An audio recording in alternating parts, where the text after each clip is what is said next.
You're listening to Breaking the Bottle Legacy with Molly Watts, Episode 2. Hi, I'm Molly.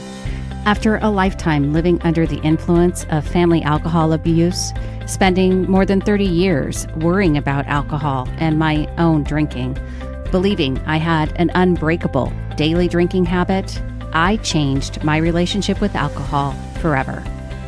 If you want to change your drinking habits, then Breaking the Bottle Legacy is for you. My goal is to help you create a peaceful relationship with alcohol, past, present, and future. Each week, I'll focus on real science and using your own brain to change your relationship with alcohol. Nothing has gone wrong. You're not broken. You're not sick. It's not your genes. And creating peace is possible. I'm here to help you do it. Let's start now. Hello and welcome or welcome back to Breaking the Bottle Legacy with Molly Watts. I'm here and as always coming to you from a pretty decent Oregon right now. It's sunny today and I'm going to take it because it's been pretty rainy, to be honest, in December. So if you're new this week, a reminder, this podcast is dedicated to helping people build a peaceful relationship with alcohol, past, present, and future. And it is especially for those of you who are adult children of alcoholics and who struggle with your own drinking. I want to welcome you most especially. So this is the first of a two-part series that I'm calling Alcohol Awareness and Challenges to Your Power. As you listen to this podcast, you're going to hear me say repeatedly that the responsibility for your relationship with alcohol is squarely on your shoulders.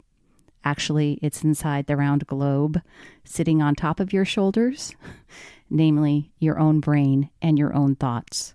It's not your genetics, it's not the alcohol industry, it's not your friends, and it's not alcohol itself.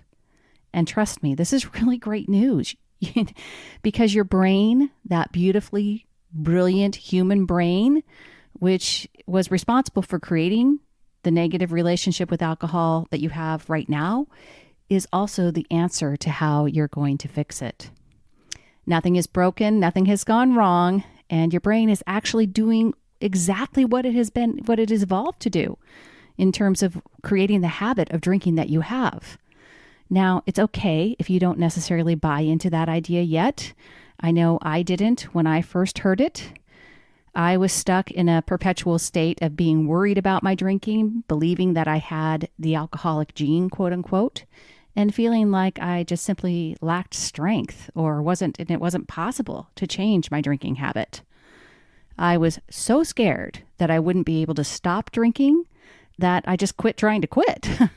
I accepted my constant state of anxiety and self-reproach, like I was always so critical of myself, as a justifiable consequence of not changing my drinking. So I just kept drinking and kept feeling crappy about it, but didn't think I had anywhere to turn, didn't think I could change.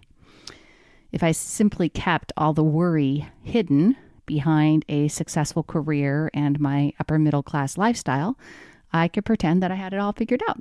There was nothing wrong. And from the outside, quite honestly, no one knew how much I struggled with alcohol or that my drinking was as unhealthy as it was. Inside of me, the battle that I had started against my mother's drinking had become my own internal battle.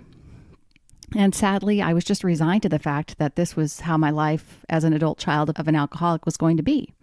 I'd grown up hiding my mother's addiction, so hiding my own unhealthy and hopeless habit seemed like second nature. And along the way, I had also spent a lot of time in my life trying to understand my mother's addiction. So as a result, I had processed a lot of information on alcohol and alcoholism, right? So, and I think that's pretty common for adult children of alcoholics. For, a lot of us, we've tried to understand why, right? And I held on to that information as a way to separate my own behavior from my mom's, as much as to resolve why she had the dependence in the first place.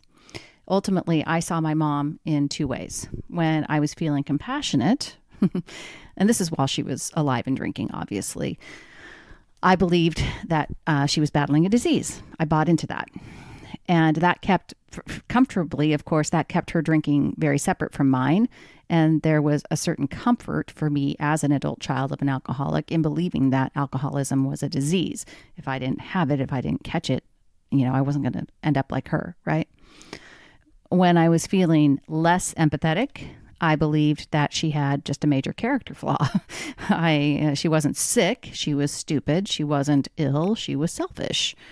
And these two rationales, either being sick or being broken, are really how problematic alcohol drinking is framed by society. You fall into one of these two categories, diseased or flawed and broken. And as I began to develop my own unhealthy drinking habit, both of these narratives on alcoholism fueled my own subconscious fears about being sick or broken myself. And it's only when I began to understand how the brain works, and that even in my mom's case, she didn't have a disease or a character flaw, that I was able to change my drinking habits and to change my relationship with alcohol. So the assertion that you have control over your own drinking contradicts some of the most popular addiction recovery programs, most notably Alcoholics Anonymous. In fact, the first step of AA's foundational 12 steps is to admit that you are powerless over alcohol. And in several of the other steps, AA turns to a greater power, quote unquote, and asks him to restore sanity. So AA followers are asked to turn to him, to ask him to remove shortcomings and to turn over their will and their lives to God as they understand him. So I'm speaking these facts out not with an eye to criticize or debate their validity. And so if you have a drinking problem and AA helps you manage it, and if AA has brought peace to your life, then I am nothing but grateful and supportive. But for many people, like my mom, they don't find success with AA. And in fact, Lance Dodds, who is an author and an addiction specialist, he wrote a book on this called The Sober Truth, which I will link to in my show notes. It's called The Sober Truth, Debunking the Bad Science Behind the 12-Step Programs in the Rehab Industry. He shares that basically over many peer-reviewed articles, they put the success rate for AA at somewhere between 5 and 10%. So that means that 90 to 95% of people that go to AA do not find success with their 12-step program. Of course, for me and a lot of other adult children of alcoholics who are drinking more than they want to, AA was not someplace we would look for help. Because first of all, I wasn't an alcoholic like my mother, right? So I had heard the stories. I knew the 12 steps from being a part of her journey, and none of it appealed or applied to me. I could no more imagine standing up in an AA meeting and saying that I was an alcoholic than I could imagine running for president. And it actually underscores another problem with alcohol and why people who are struggling with it don't seek help, right? The stigma associated with treatment programs and the necessity to admit you are powerless over alcohol repels many people who aren't physically addicted to alcohol, who desire to change unhealthy drinking habits, which is, of course, the vast majority of us. If you haven't seen it, there's a lot of statistics and data on this, but most people who are drinking more alcohol than they want to are not physically dependent on alcohol. And I said that in the first episode. I'll continue to say it. There's a study that was published by the Center for Disease Control and the Substance Abuse and Mental Health Services Administration together in 2014. And it basically said that even among excessive drinkers, 9 out of 10 were not physically dependent on alcohol. So what does that mean and why is it important? It's important because it means that alcohol isn't causing your drinking problem. Okay, did you hear that? Alcohol is not causing your drinking problem. Alcohol doesn't jump into your mouth, the bottles don't open themselves magically, and the glass doesn't raise itself. The power to change your drinking habits lies within you and your thoughts, nowhere else. But as I said, to fully embrace and harness your power over alcohol, I think it's important to acknowledge that there are challenges to that power. And that's what this episode and the next episode are going to be talking about. Once you educate yourself and become aware of these challenges, then they lose their strength. And awareness is really the human brain's fuel for change, right? So once you become aware of the challenges, they lose their strength and you again have the power. The challenge when it comes to your power over alcohol falls under 3 different categories in the way that I see it. The first, and what this episode is going to be talking about, is science. The next 2 are society and industry, and that's what I'm going to be talking about in the next episode. But for this one, we're going to be talking about the science that challenges your power over over the habit of drinking. So I will just first off say that you'll soon realize, if you don't already, and in the intro to this podcast, it talks about the fact that we're going to use real science because science is important to me. And I'm a huge science nerd. I love science. I believe in it and I respect it. So while there is definitely some woo-woo in terms of encouragement and positive affirmations here, there will always be real truths backed by science. And when the science is inconclusive or contradictory, I'll tell you that too. So I believe that there are 2 basic science elements that challenge your power to change your relationship with alcohol. The first is chemistry and how alcohol changes the chemistry in your brain. And the second is neuroscience and how the brain works to build habits. All right, so let's start. We'll start with chemistry. All right. Alcoholic drinks are made mostly of ethyl alcohol, also known as ethanol. It is the intoxicating agent that you find in beer, wine, and spirits. So when you drink alcohol, when you drink your favorite drink, right, whether that's wine, beer, or spirits, the chemical impact of alcohol on your body is systemic and immediate. You drink alcohol and it goes to both the stomach and the bloodstream. And from the very first sip, alcohol travels throughout your whole body. Your body and the liver, of course, we probably all know this, specifically recognizes alcohol as a toxin. It can't store it, and it immediately goes to work trying to break it down and to get rid of it. So there are variables that affect your body's response to alcohol that include things like your weight, your age, your gender, your stress level, the physical setting. All of these things combine to impact how you respond to alcohol each and every time you drink. The type of alcoholic beverage that you consume and whether or not you combine alcohol with a meal can also impact the chemical reaction in your body. It's literally like the experiments in your high school chemistry class when changing the elements, the temperature, or the time got different results. Your body's response to alcohol is dynamic and unique every time you drink. While this might seem like good news for some and bad news for others, one important thing to understand is that no matter what your variables are, once alcohol enters your system, your body goes into defense mode, trying to protect you from it. Once in the body, alcohol moves quickly, and in just 30 seconds after your first sip, it travels to the brain and affects the brain's chemistry by interfering with the activity of neurotransmitters. So neurotransmitters, what are those? They are chemical messengers that carry signals between neurons and other cells in the body. Billions of neurotransmitter molecules are at work in the brain continually and constantly to keep our brains functioning, and alcohol impairs them almost immediately.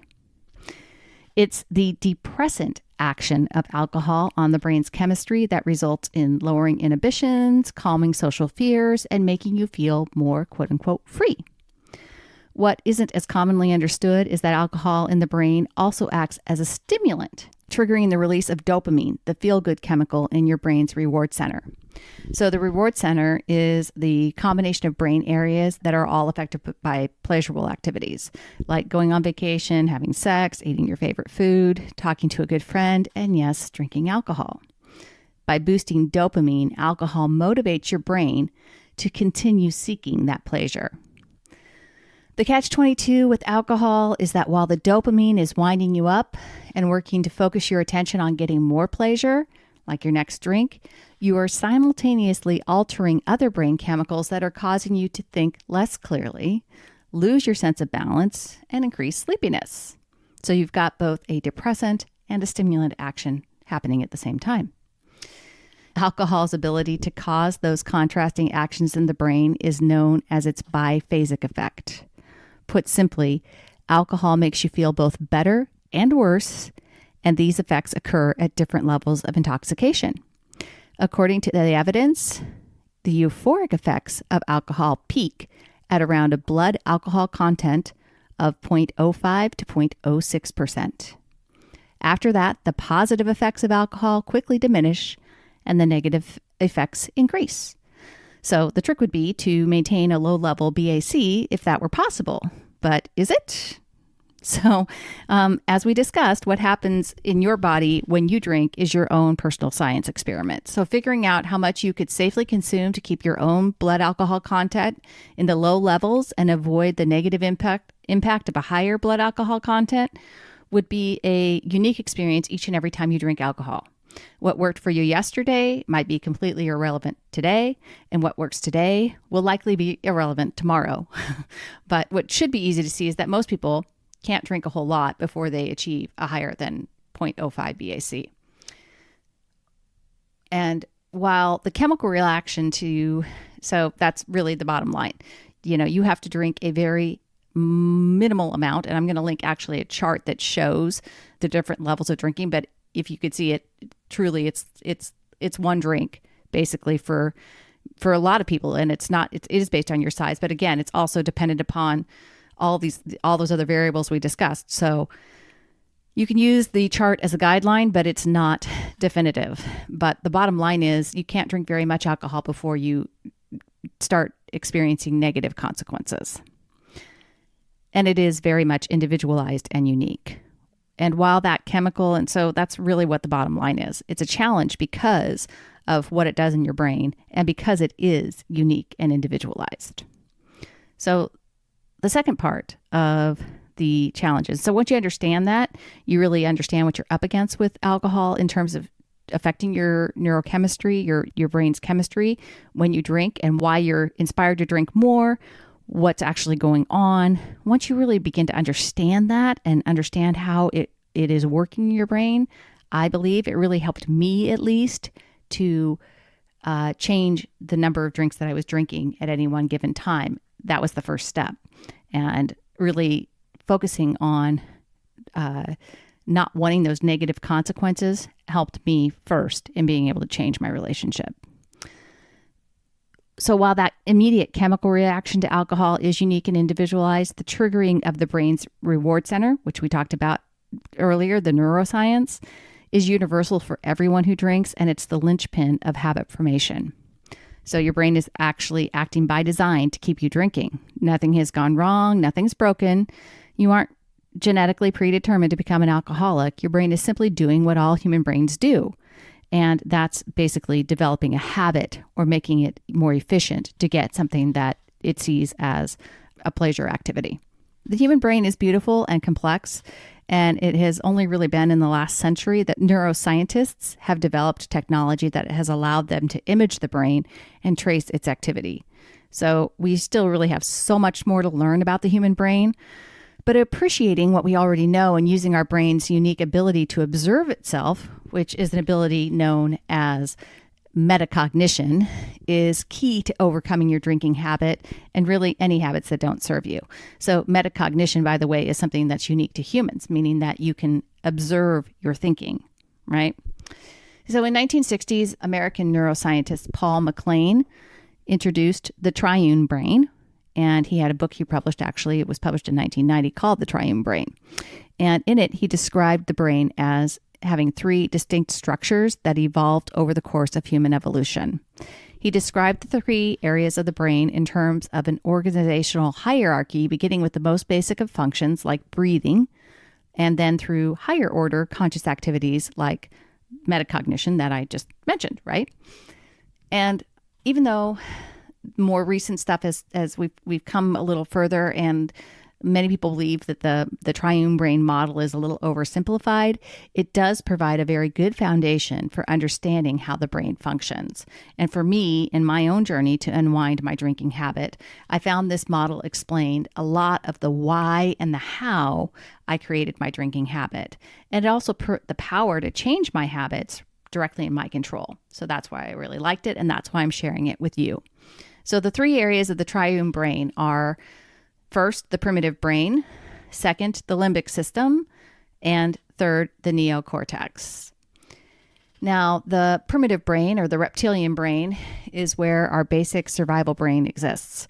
It's basically what runs on autopilot and controls all the functions of our body that we would call unconscious. So our heart rate, our breathing, our body temperature, our balance. It's very essential, right? But everything runs in the background of more evolved areas.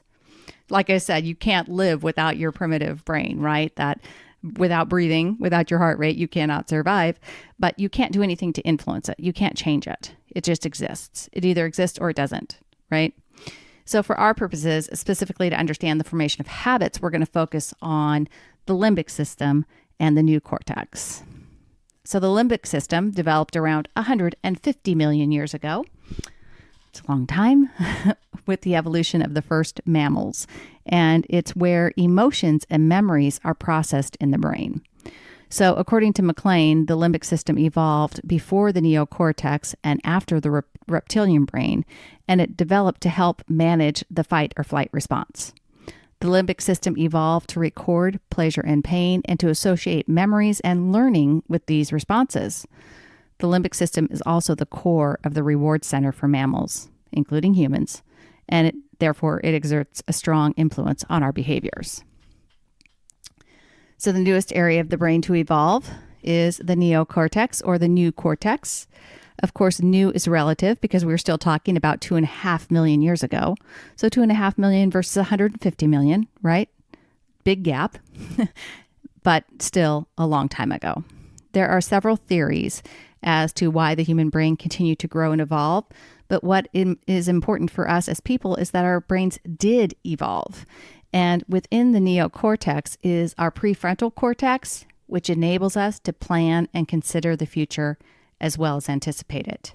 And this cognitive feature known as future orientation is considered to be one of the most advanced and unique cognitive feats, and it is exclusively human, right? So human beings, we can anticipate and plan for the future, and that is not something that other mammals can do. For the purposes of understanding and changing my own habit of drinking, I found it useful to embrace the limbic system and the prefrontal cortex. Some psychologists have termed them the toddler brain and the adult brain, respectively. And so sometimes I like to think of the limbic system. I envision a reactive, impulsive toddler who is ruled by her emotions and only focused on the immediate moment. And the limbic system evolved to give humans emotional connection to activities that would ensure survival, right? Its main goals are to seek pleasure, avoid pain, and to conserve energy, much like a toddler. In contrast, the prefrontal cortex, or the adult brain, which doesn't reach full maturity until the age of 28, is the most highly developed and evolved part of the human brain. The neocortex is the center of logic, conscious thinking, and language. So no matter whether we are talking about the habit of drinking or the habit of brushing our teeth, the reason that habits are difficult to break is because the brain, and specifically the limbic system or lower brain, likes to commit repetitive behaviors to automation in an attempt to conserve energy. Essentially, our habits get hardwired into us so we don't have to expend mental energy on them. With the habit of drinking or any other habit that triggers the release of dopamine, the habit is strengthened because the dopamine motivates us to continue seeking out this pleasurable reward. But habits can be changed when we engage our prefrontal cortex to override the automatic process using logic. We have to remind ourselves with our future planning and our long-term goals, and it's really just as simple as that, and as hard, you might say, to change your relationship with alcohol. For now, I just want you to understand that simply repeating the action of drinking alcohol, by repeating the action, you created a habit system for alcohol. And I know that's probably not news to many of you. You've probably got that idea down that you have, but it really isn't because alcohol's done anything specific. There are it's the same pattern that you have for other habits.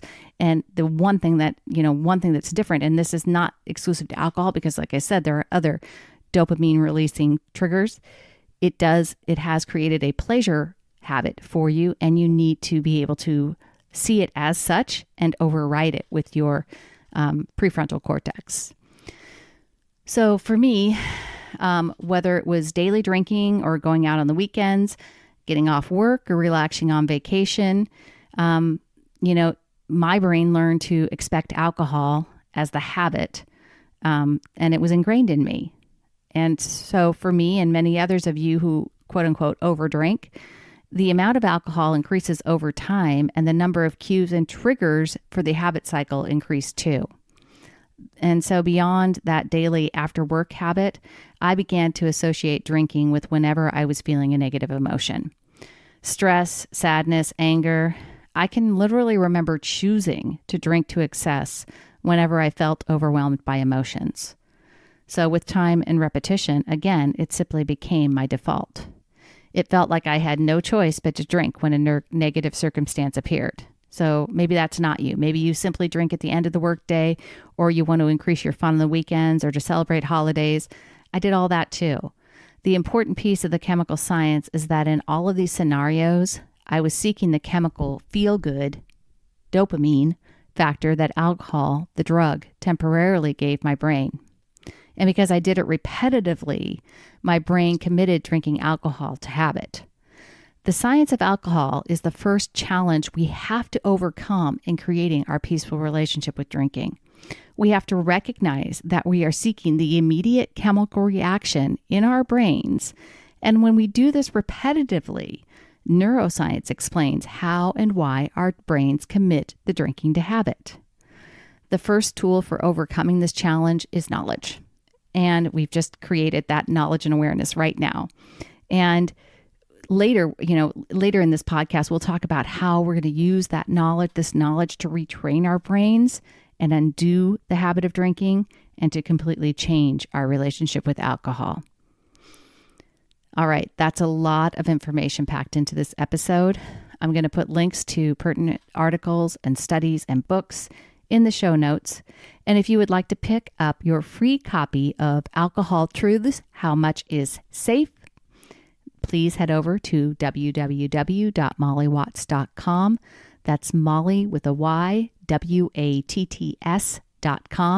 And you can get that free report as well as get advance notice of when Breaking the Bottle Legacy will be available on Amazon. If you have questions and would like to have them answered here, please send an email to podcast@mollywatts.com. Next week, I will be diving into the other challenges to your relationship with alcohol, and those are society and industry. Until then, choose peace, my friends. I will see you next week. Thank you for listening to Breaking the Bottle Legacy. This podcast is dedicated to helping you change your drinking habits and to create a peaceful relationship with alcohol. Take something that you learned in today's episode and apply it to your life this week. Transformation is possible. You have the power to change your relationship with alcohol now. For more information, please visit me at www.mollywatts.com.